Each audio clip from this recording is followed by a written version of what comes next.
Oi, muito prazer, meu nome é Sofia e hoje a gente vai falar de um dos maiores escritores da língua portuguesa, que com orgulho a gente pode dizer que é brasileiro, Machado de Assis. Hoje a gente vai falar sobre o meu livro preferido da tríade machadiana, que é Dom Casmurro. Também tem obras maravilhosas com críticas esplêndidas, que são Memórias Póstumas de Brás Cubas e Quincas Borba. Perdão, tô trocado. Memórias Póstumas de Brás Cubas e Quincas Borba. Mas hoje a gente vai focar mesmo e dar ênfase a Dom Casmurro, que é realmente a obra que mais me toca.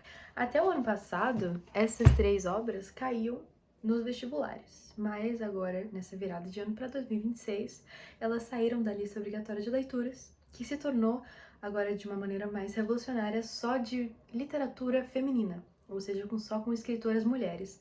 Mas mesmo assim, mesmo não sendo lista obrigatória de leitura nas escolas, continua sendo uma obra que marca muito o povo brasileiro e que com certeza vai continuar sendo muito importante para todo mundo, ainda mais vindo de um escritor tão importante assim. Bom, para começar, o Machado de Assis é um escritor realista. Ele também tem obras românticas, mas ele realmente se destacou no realismo, né, que foi um período muito repleto de literatura brasileira. Ele usa diversas figuras de linguagem como a ironia nas suas obras e creio que a sua obra mais famosa seja Dom Casmurro. Então, a gente vai começar falando sobre ela. É com orgulho que eu posso dizer que Dom Casmurro é com certeza a minha obra preferida dentre as três, que realmente tem passagens que são muito marcantes para mim e que marcaram muito o meu ano de 2024, que foi quando eu entrei em contato com a obra pela primeira vez. Bom, a história, vamos lá. A história é mais ou menos o seguinte: a gente conhece um menino, Bentinho, que vive na rua de Mata Cavalos com a sua mãe, Dona Glória. Só que, quando ele era pequeno, sua mãe fez uma promessa por ter perdido o primeiro filho, no qual ela daria um filho ao seminário, se ele nascesse. Bentinho nasceu, então ficou prometido que ele iria estudar no seminário para se tornar padre em troca do seu nascimento, certo? Eles moravam na casa os três primos, Dona Glória, tio Cosme e prima Justina, Bentinho e o agregado da casa, José Dias. José Dias era uma pessoa meio persuasiva, meio manipuladora, que ao entrar na casa fingindo ser um médico, que ia ajudar o Bentinho a se curar de uma gripe, acabou passando por morar lá. Ele era uma pessoa manipuladora, mentirosa, que na verdade queria realmente, assim, o desejo dele mesmo era meio que se aproveitar das viagens do Bentinho para poder voltar para a Europa, que era assim o sonho, o lugar dos sonhos dele. Bom, Bentinho tinha uma vizinha que se chamava Capitu, a grande famosa Capitu dos olhos de cigano oblíquo dissimulado, que é uma marcação muito importante da nossa literatura. Capitu morava com seu pai e com sua mãe. Seu pai era o Sr. Papa, também conhecido como Tartaruga.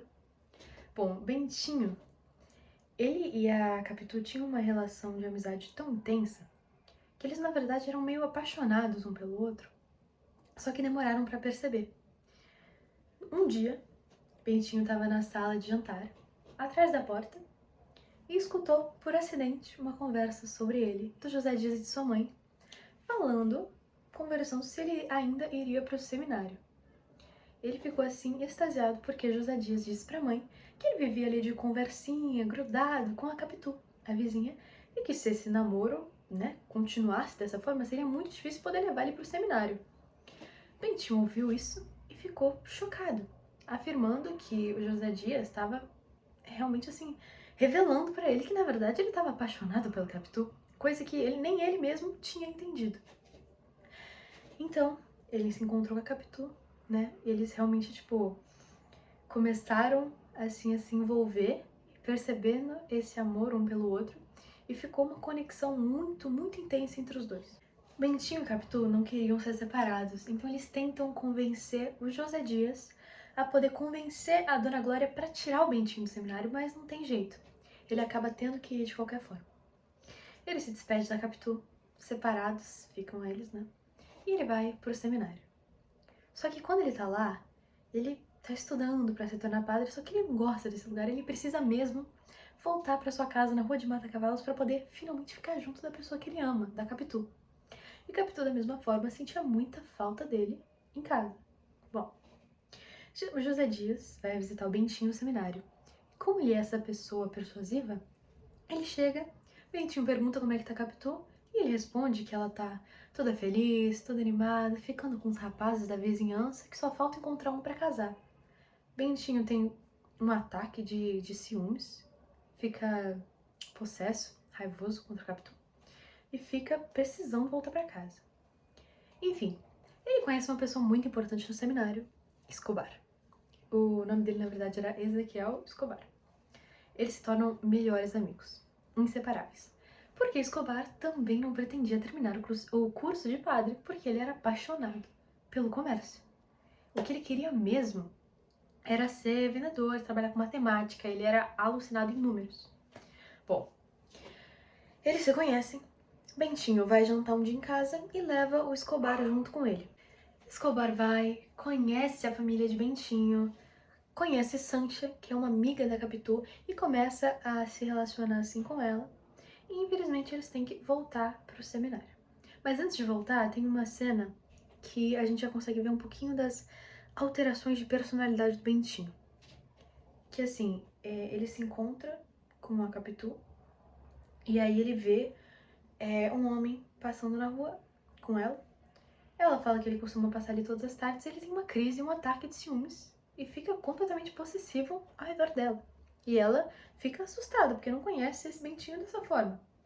Bom, eles voltam pro seminário e Escobar tem uma ideia para tirar o Bentinho desse seminário. Ele diz para ele que ele não deveria se formar em padre e deveria contratar um escravizado, adotar, na verdade, da família dele um escravizado, para ser colocado no lugar, de forma a dar um filho para Deus, né? Um filho a se tornar padre. O plano cai em sucesso. Bentinho consegue voltar para casa e vai estudar direito em São Paulo, porque ele morava no Rio de Janeiro, certo? Vai estudar direito em São Paulo, volta com diploma, volta moço e finalmente consegue pedir a Capitu em casamento. Capitu e ele se casam, têm uma relação e são melhores amigos de Sancho Escobar, que também se casaram. Dona Glória e José Dias já estão mais velhos, né? Bom, Capitu e Bentinho têm um filho, que eles resolvem chamar de Ezequiel, em homenagem ao Escobar, já que ele tinha dado o seu nome da sua filha com a Sancha de Capitu, em homenagem a Capitu. Bom, Bentinho começa a ter algumas crises com a Capitu. Por exemplo, uma noite que ela dizia que estava doente, ele foi ao teatro sozinho, voltou mais cedo, quando chegou em casa se deparou com Escobar dentro da casa dele. Ele continua voltando nessas lembranças para tentar encontrar provas de um adultério que talvez nunca tenha acontecido. Mas ele afirma, na cabeça dele, insiste que Capitu estava traindo com o Escobar. Uma coisa que não faz sentido, já que ela trairia o marido com um amigo, marido da sua melhor amiga, alguém tão próximo. Bom, eles tinham os quatro uma relação muito próxima, tanto que chega também a ter uma cena que a Sancha dá claramente em cima do Bentinho. Não sabemos o que acontece diante daí, porque não conseguimos ver claramente na literatura. Mas bom, fica esse mistério, essa dúvida do Bentinho no ar. Até que um dia, o Escobar, que era uma pessoa muito atlética, muito forte e que gostava de nadar na praia do Flamengo todas as manhãs, um dia ele vai nadar, o mar tá muito bravio, e ele morre afogado. Bentinho, antes de se padecer pelo amigo, fica em choque, fica extasiado, porque ao ir pro funeral com o Capitu e Sancha, que tava no chão, chorando tanto, ele vê Capitu derramar uma lágrima. Ela era a única mulher do funeral inteiro que não chorava. No momento que ela derrama uma lágrima, é o choque pra ele. É quando ele entende que ela traiu ele com o Escobar com a absoluta certeza. Ele se torna uma pessoa totalmente agressiva, totalmente raivosa, fala que Capitu deve morrer e totalmente incerto de tudo. Ao passar do tempo, ele começa a olhar pro filho dele, Ezequiel, e só consegue ver o Escobar. Ao ponto dele achar que o filho não é dele, e sim do melhor amigo, com o Capitu. O filho dele era alucinado em imitar as pessoas, era o passatempo preferido dele. Tanto que a melhor pessoa que ele imitava era o Escobar. De modo que ele via isso e acreditava realmente que o filho não era dele, que era exatamente como Escobar. tanto que ele cria um certo tipo de aversão pelo próprio filho. Tem uma tarde que Bentinho não está se sentindo bem e ele pensa em cometer suicídio. Ele coloca um veneno numa xícara de café e vai tomar. Ezequiel entra na sala e pergunta o que foi, sendo uma criança inocente. E Bentinho entrega a xícara, perguntando se ele já tomou café. Ou seja, tentando matar o próprio filho, porque só consegue ver nele o Escobar. Tanto que em várias marcações, Capitu se refere a ele ao nosso filho. E ele fala, não, não é meu filho, Ezequiel. Certo? Filho se recusa a tomar o café. Capitu entra desesperada, não sabendo o que aconteceu. E ela acaba se mudando com o filho para a Europa. E Bentinho fica solitário, sozinho. E se tornando o Dom Casmurro. O vizinho da vizinha o senhor da vizinhança, fechado, duro, frio, né? Casmurro mesmo. Bom, Capitu passa um tempo, acaba falecendo, assim como José Dias e Dona Glória. E bom, Ezequiel volta.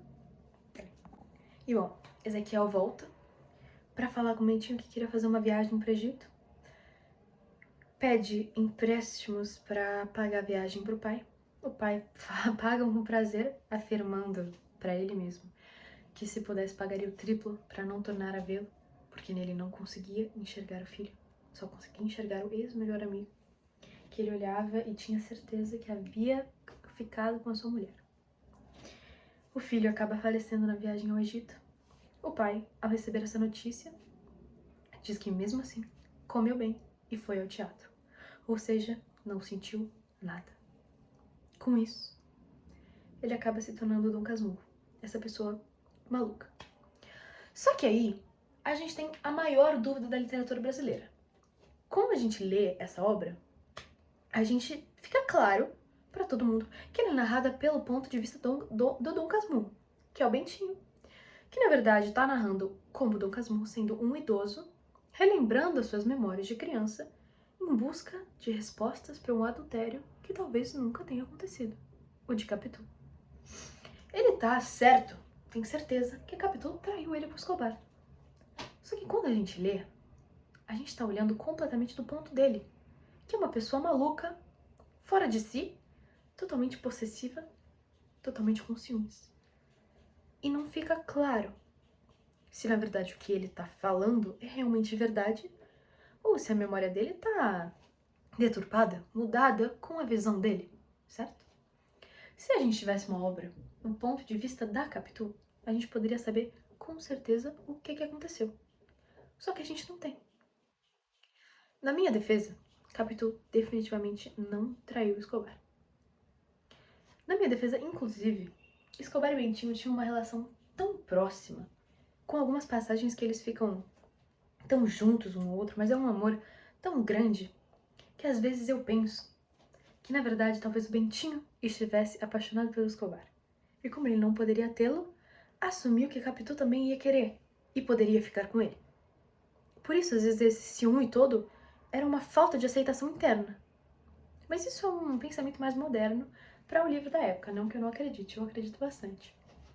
Mas assim, Capitu, com certeza, assim, mesmo que José Dias tenha colocado essa ideia na cabeça do Bentinho, que ela tinha esses olhos de cigana oblíqua e de dissimulada, que poderia enganar ele, fazendo o que quisesse, eu acho que Bentinho era uma pessoa totalmente fora de si, que não sabia lidar com as próprias atitudes, talvez tenha inclusive ficado com a Sancha, esposa do seu amigo, e que não sabia lidar com esses ciúmes, com esses sentimentos que sentiu, e acusou a Capitu de uma traição desse tamanho. Ele era uma pessoa completamente ciumenta. Realmente não acredito que tenha acontecido esse adultério. Não acredito. Tem cenas que mostram que tinha uma amizade muito intensa da Capitu pelo Escobar, como quando ele entra na casa dela. Mas na verdade, eu acho, assim, realmente que ele era uma pessoa completamente fora de si e que com certeza ela não traiu ele. Bom, então pra finalizar, Dom Casmurro não é um narrador confiável, não podemos acreditar se o que ele está contando realmente é verdade, sendo que talvez ele só tenha projetado suas inseguranças e ciúmes na Capitu de forma a culpá-la por algo que nunca tenha acontecido. Da mesma forma que sua visão por Ezequiel era como Escobar. E na verdade ele poderia ser uma criança completamente normal, por pura semelhança do destino. É mais uma crítica do nosso incrível Machado de Assis, que é um dos maiores escritores de todos os tempos.